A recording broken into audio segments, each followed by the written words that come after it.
നമസ്കാരം. Maharashtra legislative council തെരഞ്ഞെടുപ്പിൽ BJP. നേതൃത്വം നൽകുന്ന മഹായുതി സഖ്യത്തിലെ 9 സ്ഥാനാർത്ഥികളും വിജയിച്ചു എന്ന വാർത്ത ഇപ്പോൾ ശ്രദ്ധ നേടുകയാണ്.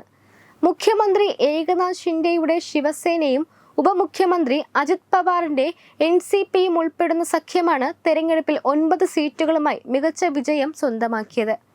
ഇക്കഴിഞ്ഞ പൊതു തെരഞ്ഞെടുപ്പിലെ മോശം ഫലത്തിന്റെ നിരാശ മറികടക്കുന്നതാണ് MLC ഫലങ്ങൾ. അന്തരിച്ച മുതിർന്ന നേതാവ് ഗോപിനാഥ് മുണ്ടെയുടെ മകൻ പങ്കജ മുണ്ടെ ഉൾപ്പെടെ 5 സ്ഥാനാർത്ഥികളെയാണ് ബി.ജെ.പി. ഇത്തവണ മത്സരിപ്പിച്ചത്. ഇവർ 5 പേരും ജയിച്ചു കയറി എന്നതാണ് പ്രത്യേകത.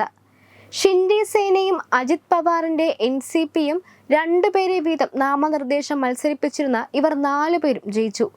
ഈ വർഷാവസാനം നടക്കുന്ന മഹാരാഷ്ട്ര നിയമസഭാ തെരഞ്ഞെടുപ്പിന് മുന്നോടിയായി നടന്ന MLC തെരഞ്ഞെടുപ്പ് ഏറെ പ്രാധാന്യത്തോടെയാണ് ഇരു മുന്നണികളും നോക്കിക്കണ്ടിരുന്നത്. വൻ ജയത്തിന് പിന്നാലെ മുതിർന്ന ബി.ജെ.പി. നേതാവും ഉപമുഖ്യമന്ത്രിയുമായ ദേവേന്ദ്ര ഫഡ്നാവിസ് എക്സ് പോസ്റ്റിലൂടെ പ്രതികരിച്ചു. 9/9 എന്ന് മാത്രമാണ് അദ്ദേഹം ട്വിറ്ററിൽ കുറിച്ചത്. ആകെ 11 സീറ്റുകളിലേക്കാണ് മഹാരാഷ്ട്രയിലെ ഉപരിസഭയായ MLCയിൽ തെരഞ്ഞെടുപ്പ് നടന്നത്. അതിൽ 12 സ്ഥാനാർത്ഥികൾ വീതം മത്സര രംഗത്തുണ്ടായിരുന്നു. മഹാരാഷ്ട്ര അസംബ്ലിയിൽ 23 സീറ്റുകളുള്ള ഒരു പാർട്ടിക്ക് ഒരു MLCയെ ജയിപ്പിക്കാമെന്നാണ് കണക്കുകൾ. അതുകൊണ്ട് തന്നെ നിലവിലെ കണക്കുകൾ വെച്ച് നോക്കുമ്പോൾ ഈ ഫലം അപ്രതീക്ഷിതമായിരുന്നില്ല എന്ന് വേണം പറയാൻ. അതേസമയം 5 സ്ഥാനാർത്ഥികളെ നിർത്തിയ ബി.ജെ.പിക്ക് 103 MLA-മാരാണ് ഉള്ളത്. ഇവർ 4 സീറ്റുകൾ ഉറപ്പിക്കുകയും 5ാം സ്ഥാനത്തേക്ക് 12 എണ്ണത്തിന്റെ കുറവ് നേരിടുകയും ചെയ്തിരുന്നു.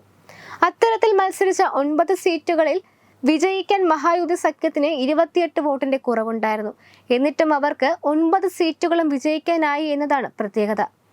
അതേസമയം മഹാരാഷ്ട്ര നിയമസഭാ കൗൺസിലിലെ 11 സീറ്റുകളിലേക്ക് വെള്ളിയാഴ്ച നടന്ന തെരഞ്ഞെടുപ്പിൽ 7 കോൺഗ്രസ് MLA-മാരെങ്കിലും പാർട്ടി നിർദ്ദേശം ലംഘിച്ചതായി ഫലങ്ങൾ വ്യക്തമാക്കുന്നു. 37 MLA-മാരാണ് കോൺഗ്രസിനുള്ളത്.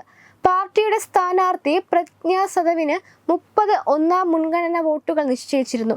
ശേഷിക്കുന്ന 7 വോട്ടുകൾ സഖ്യകക്ഷിയായ ശിവസേനയുടെ UBD സ്ഥാനാർത്ഥി മിലിന്ദ് നർവേക്കറിനാണെന്നും പാർട്ടി അറിയിച്ചിരുന്നു.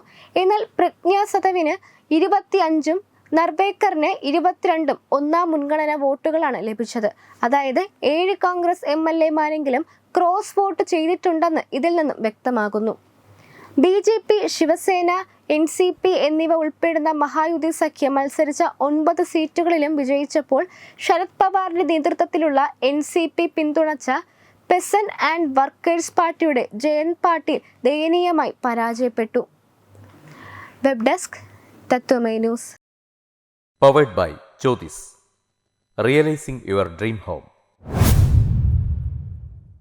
Our ongoing luxury apartments projects are Crown near Karivattam, The Square near UST Global, White Manor near Aattugal Ambalathara, and Evergreens Luxury Villas near Tirumala.